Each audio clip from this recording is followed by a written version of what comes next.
I'm Cliff Ribner, and I'm going to talk to you today about the King Kong in the room that is destroying our republic and that for some reason nobody but me is talking about.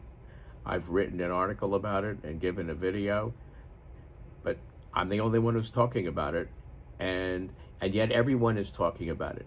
Everywhere you're on the news, you'll hear about President Trump and the Republicans trying to do what they call budget reconciliation. What that budget reconciliation is, it's an exception to the rule. And the rule is what I'm going to talk about. The rule is an abomination. The rule is called the filibuster rule. And as I show in an article, it's completely unconstitutional. A basic feature of every republic, this is going back to Rome.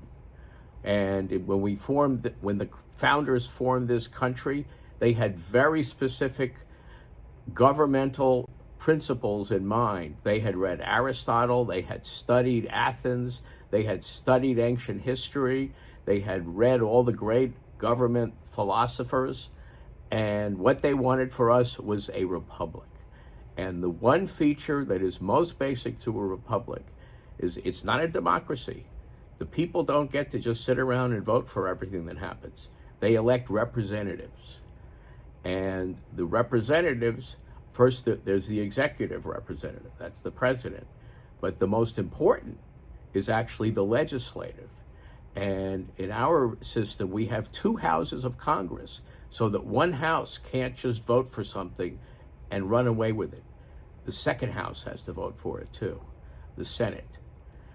The House of Representatives originally, they have always been elected directly by the people. The Senate originally was not elected by the people. It was elected by the state legislatures and was supposed to represent the states. But the Constitution was amended by the progressives early in the 20th century to change that. So now the Senate is also directly elected. But both houses have to agree to anything for it to be legislation.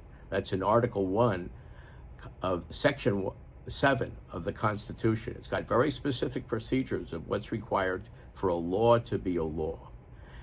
And also in the Constitution, you can't change the Constitution unless you do what's in Article 5. Article 5 of the Constitution describes very specifically the things that have to be done legally to change the Constitution. And what the senators have done with the filibuster, they have changed the Constitution. The Constitution requires majority rule in each house of Congress, plain and simple. The filibuster changes that so that the Senate, you have to get 60 votes. 59 is not enough. And what that does is that gives a minority, the defeated minority, a veto over the majority. That's why when senators want to put together a bill, they have to make all these deals among themselves where they're paying each other off with our money, buying each other off. It's called pork. That's how the pork gets there, the filibuster. If it wasn't for the filibuster, they could just have majority rule votes and there wouldn't be any buying of votes, or at least not in that blatant manner. It could still happen, but it wouldn't be anywhere nearly as bad, because now people that are actually against anything that the majority wants have to be obtained to vote for what the majority wants. That's why it gives the minority greater voting power than the majority. And one of the things in the Constitution is each senator is supposed to have one vote and only one vote.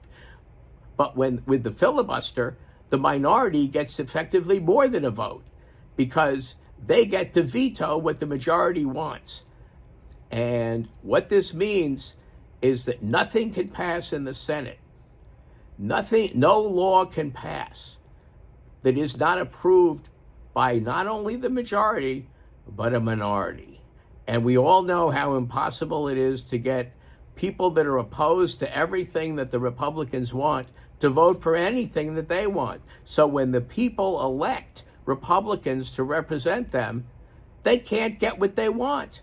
This guarantees that there is not going to be any draining of the swamp. while President Trump is president, no matter how impressive everything he does is, if they don't get rid of the filibuster, because in addition to being unable to pass any laws without having a supermajority, they can't repeal any.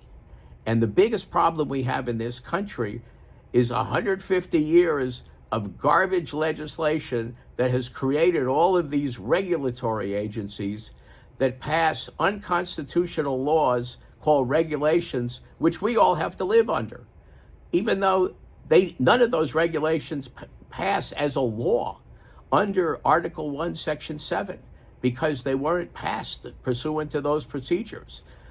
What happened was in 1946, after the New Deal had been going on, Congress passed what's called the Administrative Procedure Act to try to pretend that they could create procedures permitting these regulatory agencies to pass laws, which they call regulations, because they don't qualify as laws. And but none of that would be possible without the filibuster, because the filibuster, when they had 60 votes, they went ahead and did all that stuff. That when the Democrats had 60 votes, they went ahead and did all that stuff.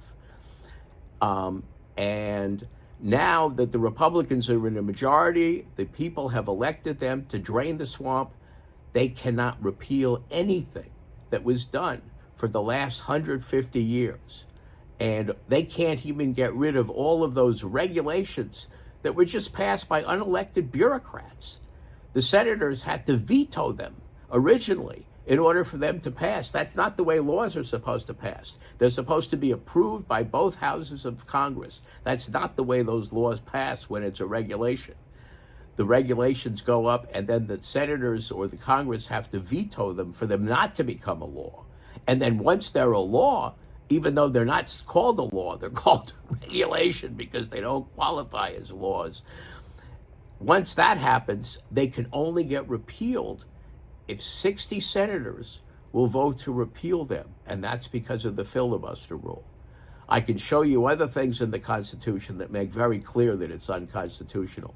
First of all, the Constitution gives the vice president one vote in the Senate, but only when they are, quote unquote, equally divided. So the Constitution specifically contemplates 50-50, or rather majority rule, with the vice president able to break the even division and make a majority. That's the only time he's allowed to vote. He's not allowed to vote to get the extra vote in a supermajority. Only in that one situation. That's in the Constitution. I'm Cliff Ribner, and I hope you follow me. And I hope you tell your senator to get rid of that filibuster, because only if we put pressure on them will they do it. The courts have passed all these laws, even though it's unconstitutional, which means it affects every one of us. If any of us filed a lawsuit to try to get rid of the filibuster, any federal court would throw us out. They would say, oh, you don't have standing. That's one of these rules they've created, even though the Constitution should be enforceable by everybody. Anyway, you have to put pressure on your senator and call President Trump and ask him to put pressure on them to get rid of the filibuster, because we are not going to have a republic if they don't. To have a republic, there has to be majority rule vote in each house of the legislature. We don't have that. And the Senate and the Senate alone has destroyed our republic by having that filibuster rule. And the way it got there originally was Aaron Burr, who was a traitor, tricked them into passing it as part of his treason. I'm Cliff Ribner, and if you like me, please follow me.